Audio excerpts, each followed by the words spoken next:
All right, so what inspired you to pursue a career in like tech and computer science? Um, well, I'm still a college student, so still figuring it out, but I'm an international student from Japan, and I'm currently studying in the US. And I knew studying in the US would have been the better option for me because there's more opportunities here. And as an international student, if I want to get job experience, which was one of my priorities, I need to pursue a STEM field because it's pretty hard to be approved for an internship in the US as an international student with a humanities major. So I was originally a philosophy major until last year, and then decided I should pursue computer science. And I'm glad my school had computer science as one of the programs. So that's what allowed me to pick it.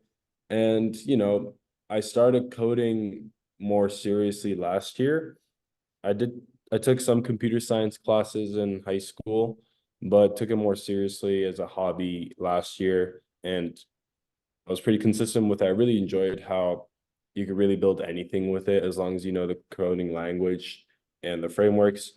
And then just got better. And I realized this is something I think I actually have a natural talent for and I could continue to pursue. So that's what also guaranteed me that I think I should pursue tech and computer science.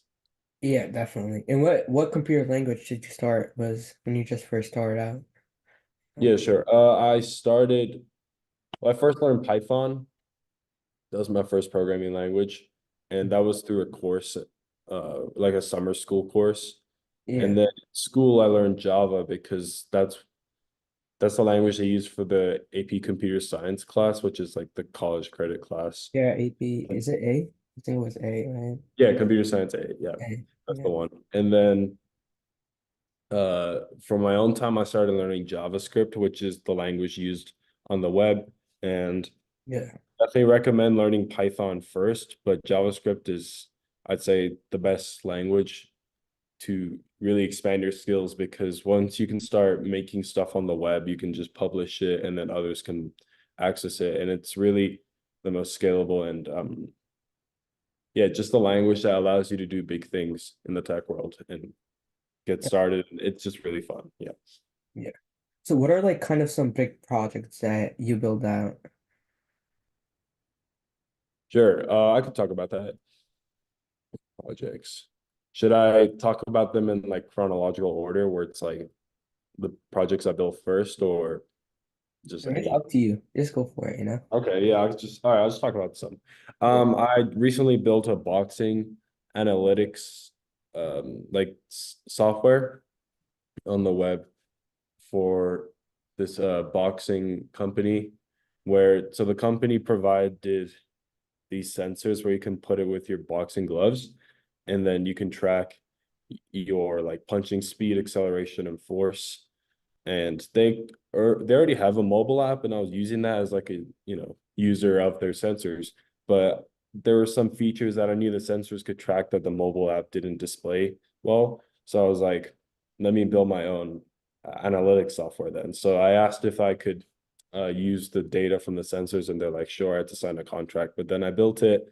And what my software does is it tracks your boxing performance and stats per workout and throughout your entire boxing career. And then it also has like a machine learning facial recognition feature where you can give you feedback on the your boxing facial defense because you're supposed to keep your head guard up and every time you bring it down like you could get punched in the face, so that's bad defense. And that's a bad habit I had. So use machine learning to build that algorithm to give you feedback on that. And I built that software and then the company really liked it. So they actually bought it off me and I managed to get it acquired. So that was something really impressive. Yeah. Another one was um, I went to a hackathon at Harvard and with representing my school and me and my team built this project that does text to speech for this chatting app called Telegram. But the cool part is it uses your own voice instead of like a robot voice. So Oh, using like a separate website, you can upload your voice that then kind of gets stored in a database. And then using the Chrome extension, once you're on Telegram, you can like press the button and then it plays entire chat with everyone's like natural voice and the judges really liked it.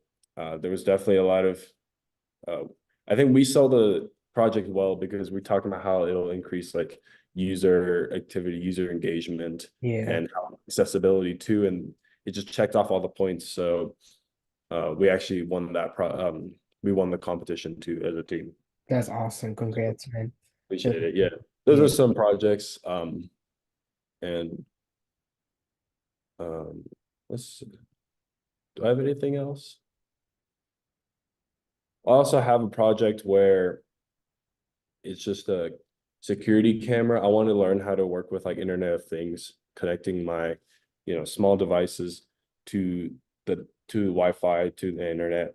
So I had a camera that then connected to a web server that's running on my laptop, and then have that connected to this like Google's like Vision AI API, which kind of does object recognition pretty well. And then so I basically built a security camera that kind of is powered on AI. So That's those are yeah, the that's projects. amazing. Yeah. So how can someone kind of go from like learning Python and all of that like beginner stuff in order Yeah. to like go far and start creating those like complex products like the Telegram chatbot, the like the camera, Google API and everything? How can like people learn that? Um, in in 2024, there's so many resources out there that I think the focus is more about eliminating the choices of resources you have. What worked for me was YouTube tutorials because you ask anyone who's pretty good at this stuff, and they're always going to say project-based learning is the best stuff, and I agree with that. Where you should build the projects as evidence that you know a language and as a motivator to keep learning skills in tech and computer science. So YouTube tutorials were good because they told me how to build the project from scratch. But the important thing is to always change the project a little bit in your own way. Yeah.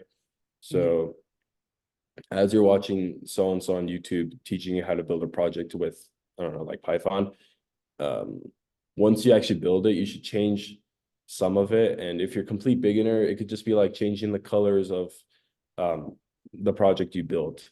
And then next thing might be like, oh, instead of using a data set about animals, it's about plants or um, and it's always tweaking it. And then a lot of these YouTube tutorials always have their source code listed on their YouTube. And so you can just copy it off there and then change it like that. Um, but yeah, just keep building projects that you're passionate about and that are related to your own environment. Like the boxing software that I was able to build that because I actually kickboxed during my free time and it was a problem I had. Like I kept getting punched in the face because my face defense was so bad. Like, so I decided using my tech skill set, I should solve that problem. So yeah, just be curious and know what's out there.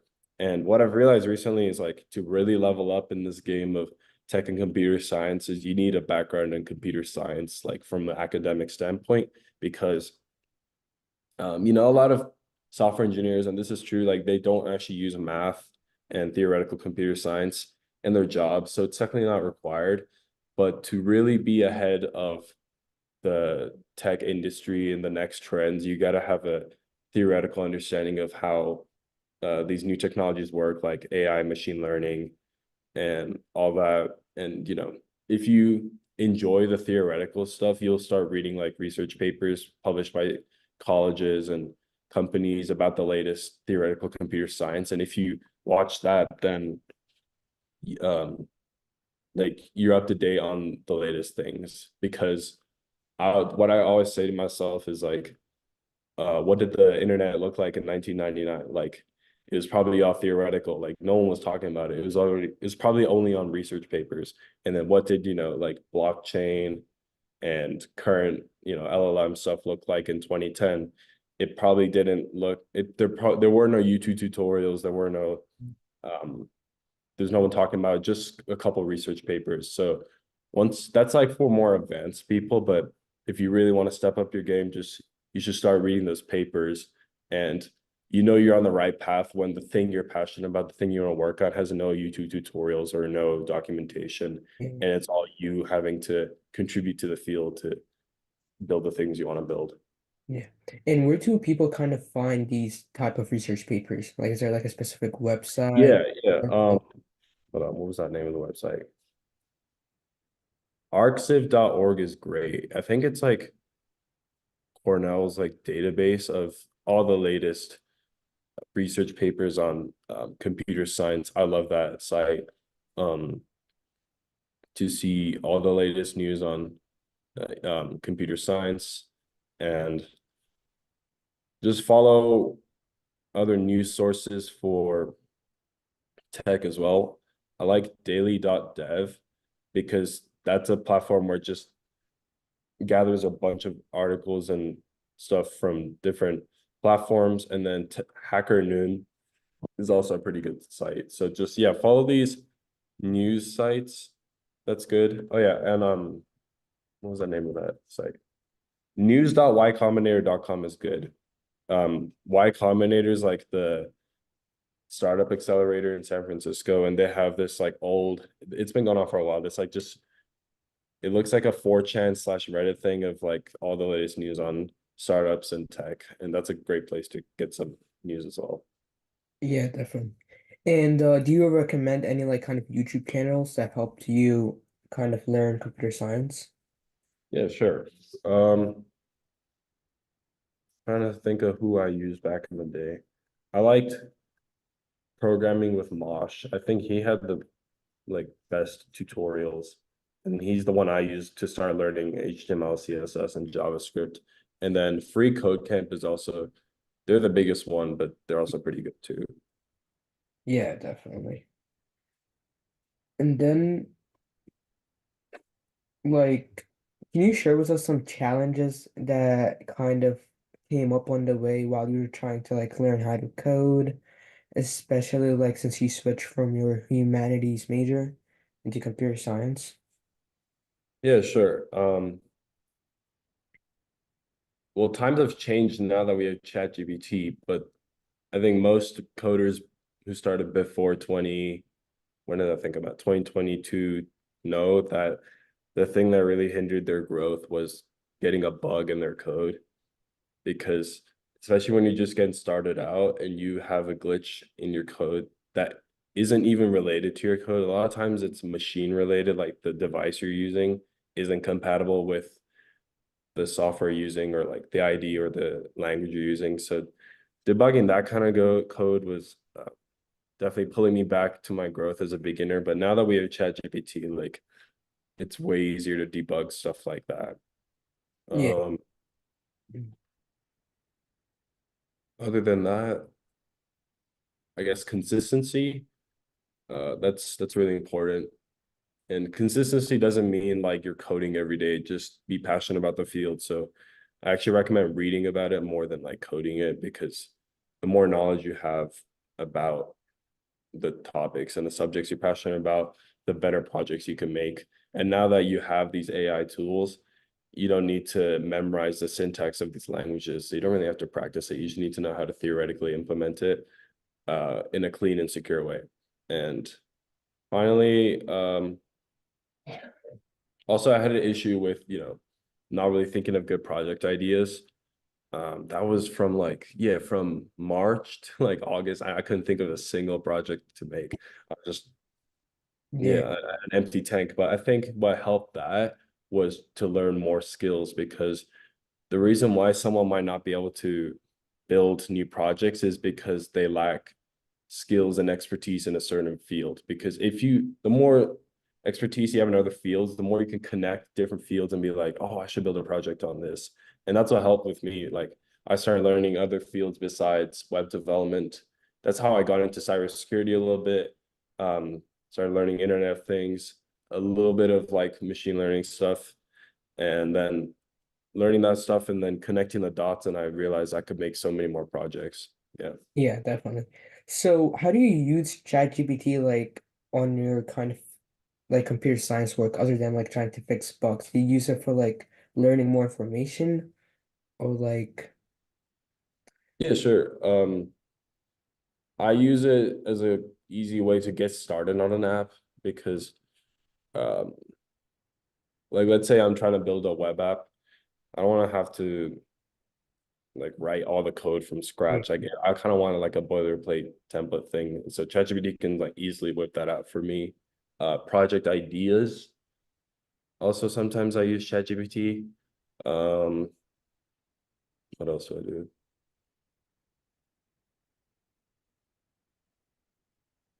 Yeah, and then like changing the style. I think ChatGPT is really good at making front end changes. Like I'm not super artistically skilled, but ChatGPT can easily use, the latest front end frameworks and Yeah, CSS libraries. So you can easily just tell it to make your page look nicer and it'll do it for you. So yeah, that's works with that. But yeah, mostly debugging too. And then just asking questions about my code as well. Like, why is it this way? Because an issue I found though is if you have ChatGPT, like you just enter prompt after prompt for your code, then you won't end up understanding the code you made ChatGPT right. So a lot of times it's ChatGPT entering it, but then I have to keep asking it questions to know how it works. yeah, definitely. And do you use any other AI tools or is it just ChatGPT? Yeah, but I do know what other people use. Sometimes I use this thing called Perplexity, which is like ChatGPT with like internet, and it pulls a lot of resources from the internet and a lot of options, and it also cites where each piece of information came from more accurately than ChatGPT does, which is actually a pretty good thing because ChatGPT lied to me a couple times, which you gotta watch out for that. But what else? I just use a premium version of GPT-4. I think it works pretty well.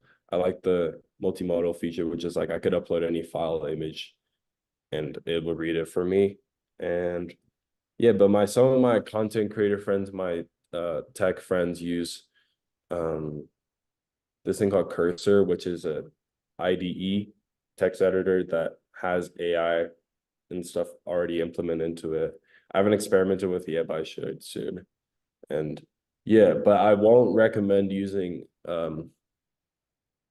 AI for assisting on your college computer science homework because Yeah, colleges can detect that, and a lot of times with the theoretical stuff, it gets it wrong. So yeah, definitely.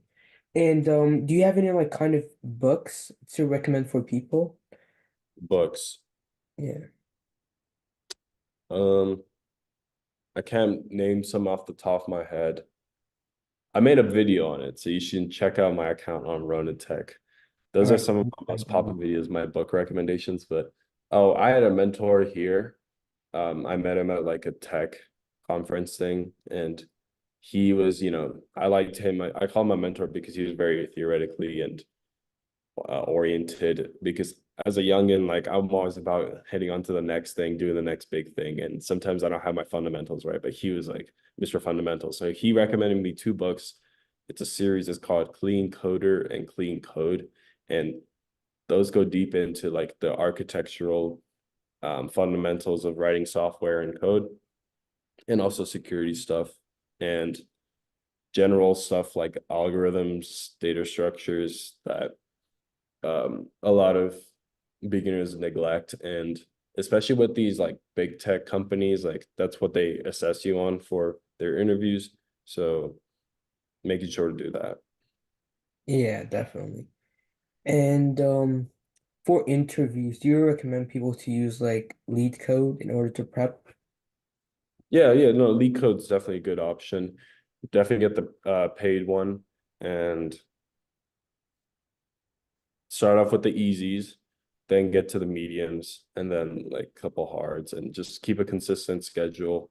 Um, I will say though, actually, before you start lead coding, you should take a data structures and algorithms class or read a book about it, and that'll make your growth way faster, and it'll help you out. Also, maybe take discrete math because that'll help you too, because sometimes these problems have just kind of numeric like math theorems like Fibonacci's and stuff, which if you have no background in that, then it's pretty hard to pick up. But if you know how it works, then it's easy to write it in code. So make sure to do that.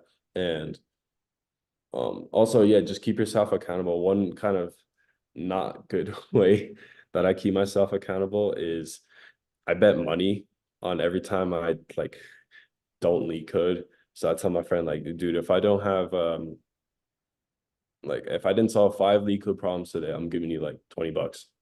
And then Yeah, it's that like, that definitely works because I tried it too on myself. you tried it? It just motivate you so hard to just Yeah. go do the work right away. Humans hate the feeling of losing money, you know? Yeah, So so much. Yeah. So what is kind of like your overall goal with like computer science? Do you want to like get a really high tech job? Do you want to start like a startup business or like do you have any yeah. ideas? Um, I think the more I've been into this field, the more I specify my goal, and definitely changed recently because I went to a workshop about staying in the US after college because, I'm an international student. Like if I want Yeah. to stay here, which I do want to because this is where everything is happening in terms of the tech field. Um, I got to get a visa. And so the visa I want is called the O1 visa, which is for like this. I'm like directly quoting them. It's called the exceptionals persons visa. Yeah. And um, to get that, you have to have a couple qualifications, and one of them is contributions, like scholarly contributions, and another one's like a heavy investment into one of the like the business ventures. Mm. So yeah, I used to think that I wanted this big tech internship, and it definitely would help my resume. But now that I know that my goal is to obtain that visa, so then I could continue to grow after college. Yeah. Um, Even if I get that big tech internship, like it doesn't actually help me for the qualifications for that visa. So now my focus is more on learning things that progress the field of computer science. So I want to pursue more like research and academic stuff for a little bit. And Yeah. my goal just with my life period is to start a startup. So Okay. I feel like those go hand in hand. Like as I continue to learn these very um, under researched fields in computer science, that'll help me to hopefully find a startup and Definitely. solve a real world business problem. So Yeah, definitely. Also, I see like content, it goes really good to yeah, start building out your personal brand, your audience, and yeah. everything, and also help you like with the start too. Yeah, that's the thing with my content has definitely helped me grow as a engineer and yeah, person of computer science because helped me connect with people, helped me sometimes I had some misconceptions that like my comments just completely roasted me and I was like, okay, fair enough. Like I Yeah, was wrong. So yeah, don't fear that either. But yeah, it helped me with networking and personal branding. And people like I've gone to the point where people come to me, then I come to them for offers, not just with like promotions, but also with like tech related stuff. And yeah, having that brand helps you like land positions with research and internships for sure. definitely, yeah. And also, like as they say, you won't know if you're growing until you get those hate comments. Because whenever you Yeah, see yeah, yeah, for hate sure. comments, you know that you're growing. Yeah, definitely. So where do you see like tech going on in the next like 10, 15 years? 10, 15. Ooh. Yeah. That's Can we go 5? I think Oh, 5 sure. Yeah, is yeah, an we can go easier five. We can answer. go five. Or I could talk about next year too. All right. I could go, okay, I'll first explain what happened this year. I think this year we will still see growth with AI. I mean, I don't know if you saw, but that Sora thing from OpenAI, like the video generation Yeah, I thing, saw that that one. thing is gonna, yeah, when that's out to the public, that's gonna really change things. But overall, like I think text-based AI LLMs, like enter the text and you get text output, and all startups related to that, I think is a little overrated right now because um, the intelligence of these models aren't improving as much and they're a little overhyped.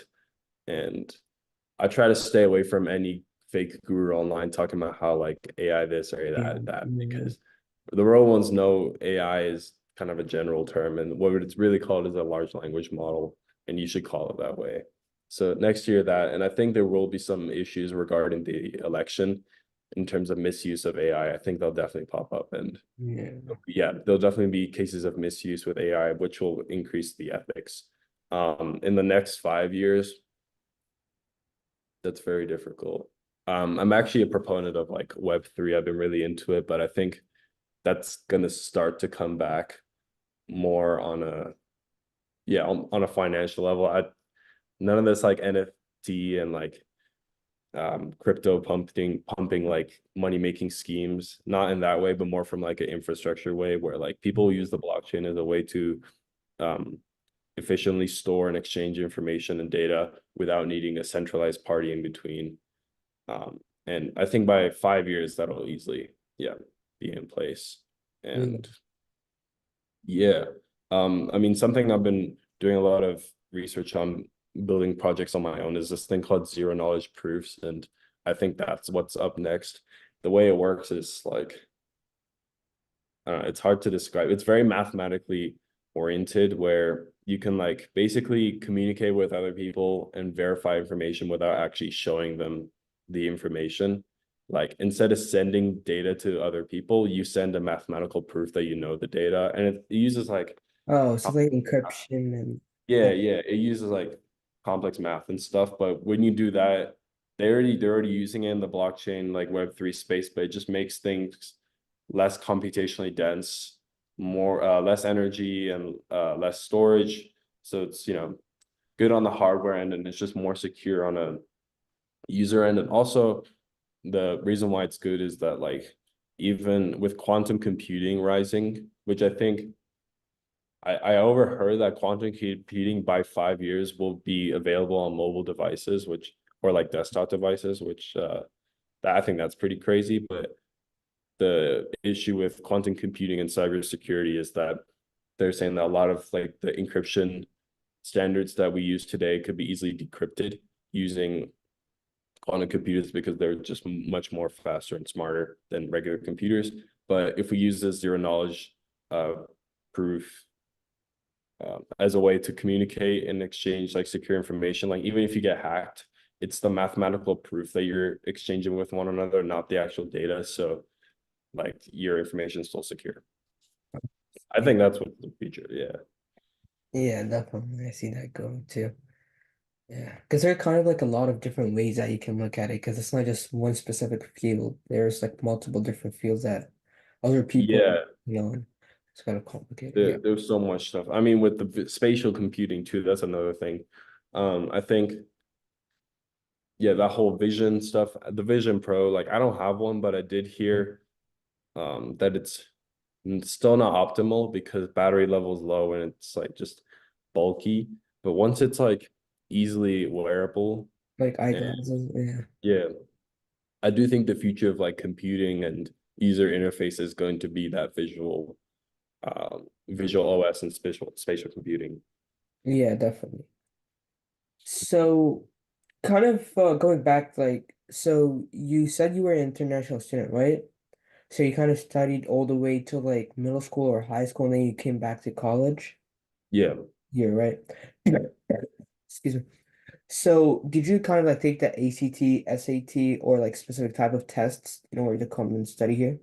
Yeah, I took the SAT and I also took some AP tests, took the exams, Mhm. and for my school, I think I got like 4 credits done, which is like with my school, that's like a semester. So it Yeah, worked out pretty well. that's perfect. Yeah. I think that's all I have kind of for the podcast today. It was awesome talking to you.